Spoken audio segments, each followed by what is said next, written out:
Welcome to On the Ballot with Ballotpedia, where we take a closer look at the week's top political stories. Ballotpedia connects people to politics by providing neutral, nonpartisan, and reliable information on our government, how it works, and where it's headed. We're here to give you the facts so you can form your own opinion. I'm Victoria Rose, and thanks for being with us. Today we'll be unpacking the August 9th primary results and taking a look at the track records of state legislative incumbents.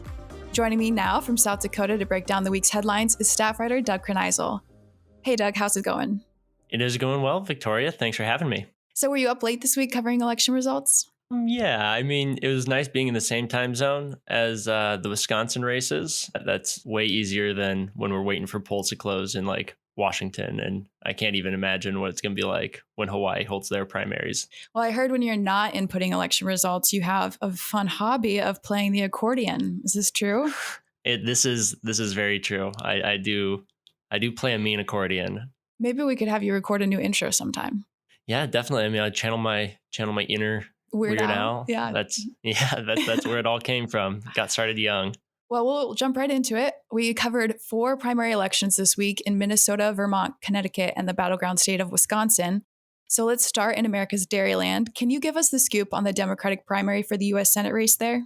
The Democratic primary for U.S. Senate in Wisconsin was expected to be more competitive than it ended up being. So at the start of the race, we had candidates like Lieutenant Governor Mandela Barnes, State Treasurer Sarah Godlewski, a Milwaukee Bucks executive Alex Lasry, and former state representative Tom Nelson. These 4 were kind of occupying a lot of the media attention.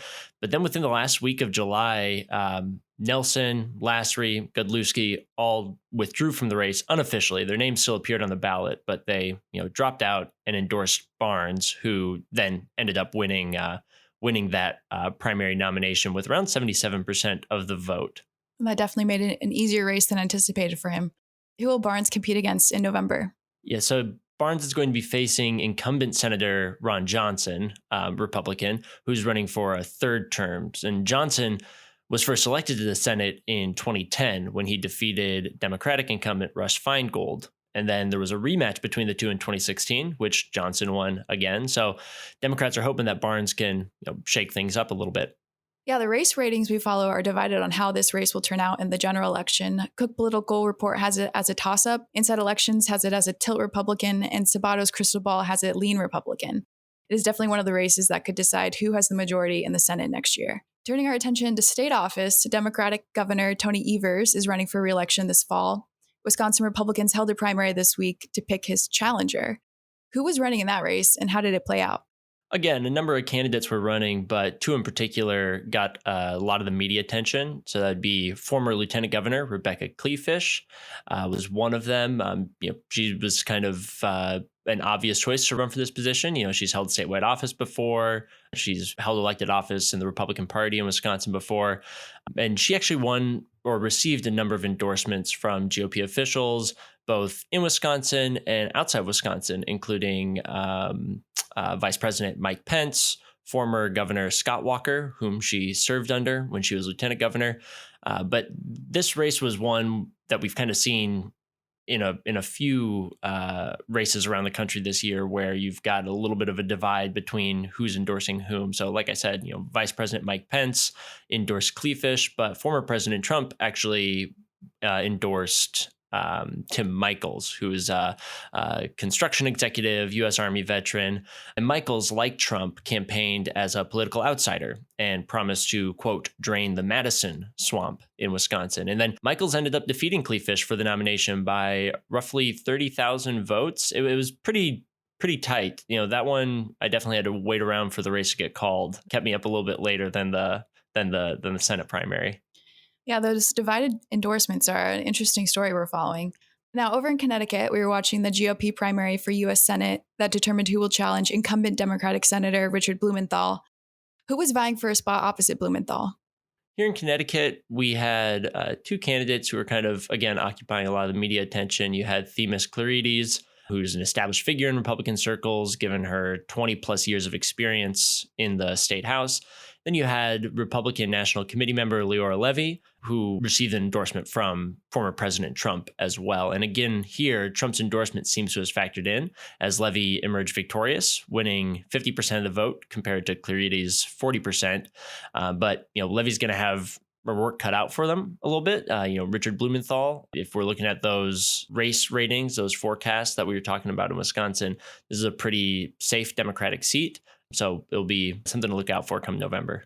Got it. Now, up in Vermont, another U.S. Senate race has our attention after Democratic Senator Patrick Leahy announced he would be retiring, creating an open seat. Leahy has served as a senator since 1975 with a total of 8 terms. Race raters also have this election as solid or safe Democratic. So after this week's primaries, who will we see face off in November for that seat? Yeah, fun fact, Patrick Leahy is also the only incumbent U.S. senator to appear opposite Heath Ledger on the silver screen. He was in The Dark Knight. Yeah. He's in a lot of Batman movies. He's in 5. I saw that today when I was researching him. Yeah, so he's he's had a distinguished career, I guess. Exactly. Many years in the Senate and a number of Batman credits to his name. But in that race, with his retirement, we had Democratic, the state's lone U.S. House Representative Peter Welch secured the primary nomination there to run in November. And I know, like, at the start of this race, it was kind of up in the air, sort of how's this all going to pan out, especially with sort of what Vermont's other U.S. Senator, Bernie Sanders, would be doing as far as endorsements go. But Sanders endorsed Welch pretty early on in the primary cycle, and he kind of cleared the field, received 87% of the vote. And then 3 candidates were competing for the GOP nomination: Gerald Malloy, Myers Mermel, and Christina Nolan. And Malloy narrowly defeated Nolan by around 1,300 votes. And, as you mentioned, most race raters have this one as solidly Democratic. So Peter Welch is definitely the early favorite here in this general election contest. And our last primary to check in on today is in Minnesota. I saw that Democratic Representative Ilhan Omar had a tighter race than expected. Yeah, that's right. And that's not really something that we had on our radar that we were following very closely. But Omar was challenged by former Minneapolis councilmember Don Samuels. And Samuels was pretty active in the city recently in the sort of municipal conflict over how to fund policing or where to allocate funds for policing. Samuels actually received the endorsement of Minneapolis Mayor Jacob Frey. Omar ended up defeating Samuels by about 2 percentage points, and will face Republican challenger Cicely Davis in November for a chance at a 3rd term in office. So primary season isn't quite over yet. We have 8 states left to go before November. Hawaii holds a rare weekend primary on August 13th, and next week on the 16th, it'll be Alaska and Wyoming's turn. Switching gears here, Doug, let's talk about the track record of state legislative incumbents this year. There are 6,278 legislative seats up for election in November, and 38 states have held primaries. In a broad sense, how have incumbents fared thus far this year? Across all of those states, 182 state legislative incumbents have lost to primary challengers, and that's 4.6% of all incumbents who filed for re-election. And are those figures consistent across both parties? Yeah, if you break it down, you got 48 Democratic incumbents who lost in primaries. That's 3% of the Democrats who filed for re-election. Figures for Republicans are higher. So far, 134 Republicans have lost in primaries, but there are also just more Republican incumbents in general. Still, those defeated Republicans represent 6.1% of all the Republicans who filed for re-election. So at an increased rate compared to Democrats. Historically, Democratic incumbents are losing at roughly the same rate we typically see, while Republican incumbents are losing at around twice the rate they usually face. And does this have anything to do with the higher number of contested races in general? Yeah, there definitely are more incumbents facing contested primaries this year than in other recent cycles. So if you look at just these states that have held primaries so far, there have been over 1,000 contested primaries featuring incumbents. Whereas if you look at these states in previous years, it's been lower, around like 800 or 700.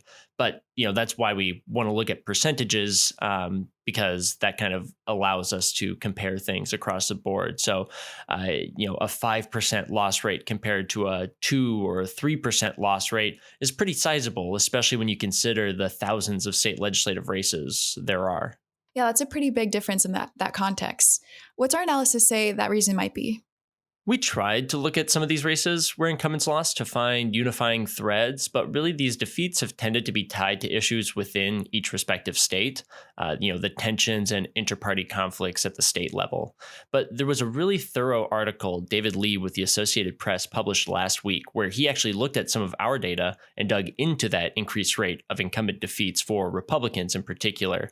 Lee wrote that in a number of the races that he looked into, Republican incumbents were losing to challengers who ran as more conservative on a range of issues like election policies and schooling topics.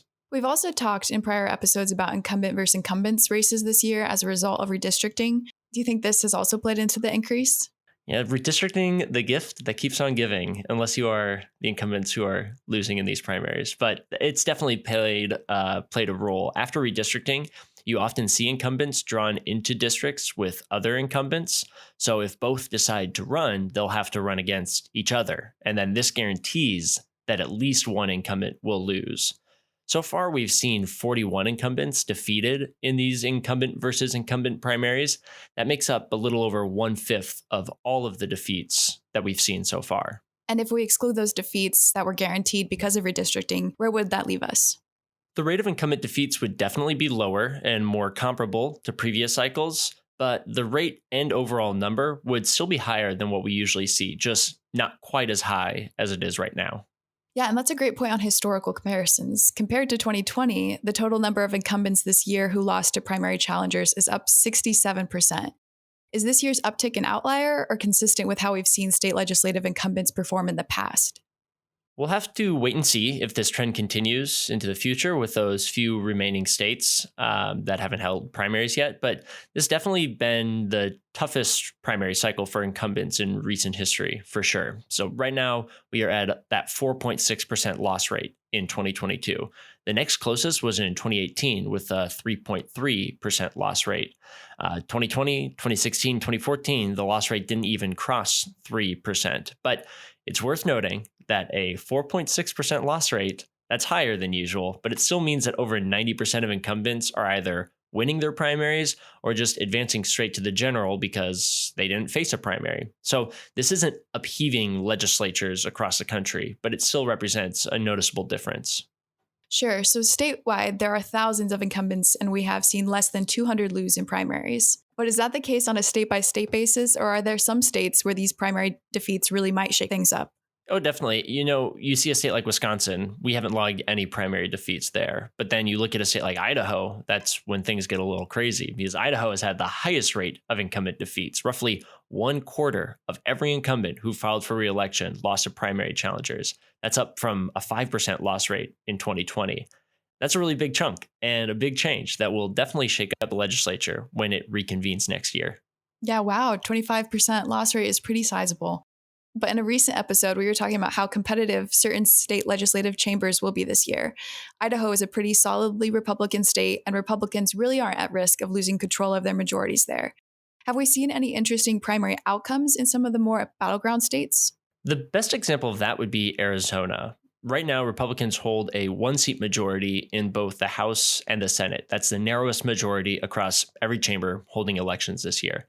Around 18% of incumbents who filed for re-election in Arizona lost to primary challengers, the highest loss rate in the state for quite some time. On top of that, just under half of incumbents didn't even file for re-election this year. So those defeats and those retirements taken together means there will be a lot of newcomers winning general elections in November.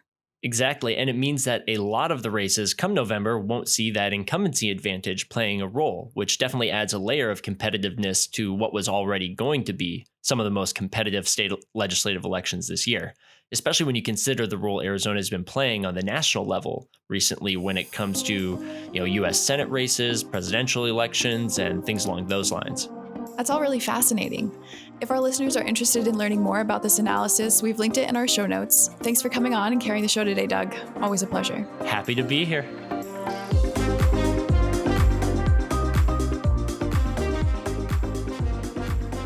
Hey listeners, this is Jeff Paulet, Ballotpedia's editor-in-chief, back with you.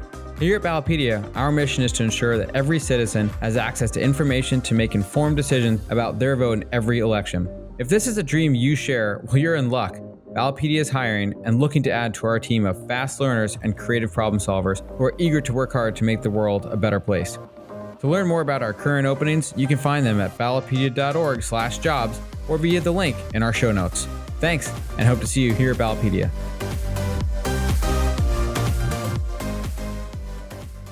It's another edition of Footnote Facts with me, Paul Rader. Today's topic, state executives.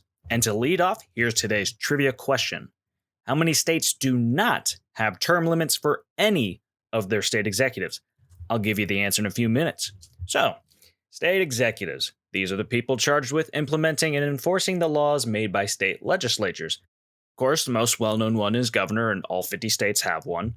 There are some other offices that appear in every state as well, such as Attorney General, Superintendent of Schools, and Insurance Commissioner, but some state executives appear in most, yet not all of the states.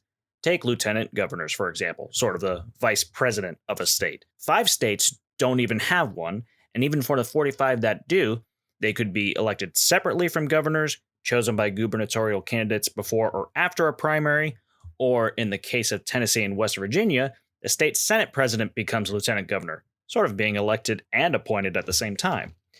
Speaking of which, other state executives can also differ in whether they are elected or appointed. Governor is the only commonly found executive that is always elected. Some executives that are commonly but not always elected include Secretary of State, Attorney General, and the Treasurer. Executives that are much more often appointed than elected include the Superintendent of Schools and various types of commissioners such as for insurance or public service. The way that such office holders are appointed isn't always the same either. Typically, appointments are done by the governor, but there are some exceptions. Tennessee's Supreme Court appoints that state's Attorney General, while in Maine, the state legislature does so. Then in New York and Rhode Island, each of those states' Board of Regents appoints their Superintendent of Schools. Because of all these differences in whether offices are appointed or elected, some states will have mostly appointed state executives, like in Alaska, where it is just governor and lieutenant governor who are elected, and some states will have a bunch of elected executives, like North Carolina, where 10 of them are elected. Talk about ballot fatigue. But the quirks don't end there. Some states have totally unique state executives that don't have a real analog to other states.